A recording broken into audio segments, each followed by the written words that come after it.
9வது நட்சத்திரம் இருக்கக்கூடிய ஆயிலி நட்சத்திரக்காரங்களை பற்றி பார்க்க போகிறோம். யாரையும் நம்பவே மாட்டாங்க. அவ்வளோ சீக்கிரமாக இவங்க நம்பிக்கையோட பாத்திரத்தோட ரொம்ப ரொம்ப கஷ்டம். அந்த அளவுக்கு ஒரு சந்தேக பேர்வழின்னு கூட உங்களை சொல்லலாம்.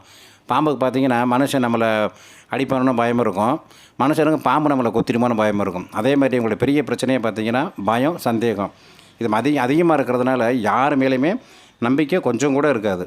அதாவது சில நேரம் பார்த்திங்கன்னா இவங்களே இவங்க நம்ப மாட்டாங்க. இவங்களுக்கு அந்த பய உணர்வு மிக அதிகமாகவே இருக்கும். அந்த ஆயில நட்சத்திரக்காரங்களுக்கான இயற்கையான குணமாகவே சுபாவமாகவே இது இருக்குது. அதேமாதிரி பார்த்திங்கன்னா உங்களுக்கு குணங்களும் மாறுபட்டுக்கிட்டே இருக்கும். அதாவது ஒரே நிரந்தரமாக எந்த ஒரு குணங்களும் உங்களுக்கு நம்ம அறுதிக்கிட்டு சொல்ல முடியாது. நேற்று பிடிச்சது இன்றைக்கி பிடிக்காது, இன்றைக்கி பிடிச்சது நாளைக்கு பிடிக்காது. இதே மாதிரி தான் இருப்பாங்க. அதுமாதிரி நேற்று ஒருத்தவங்களை பிடிச்சிருக்கோம், அவங்கள இன்றைக்கி அவங்கள வைவாங்க, திரும்ப நாளைக்கு அவங்களே புகழ்வாங்க. ஸோ மாறி மாறியே இருப்பாங்க. யாரையுமே இவங்க சரி இவங்க தப்பு அப்படிங்கிறத ஜட்ஜ்மெண்ட்டுக்குள்ளே இவங்க வரவே மாட்டாங்க.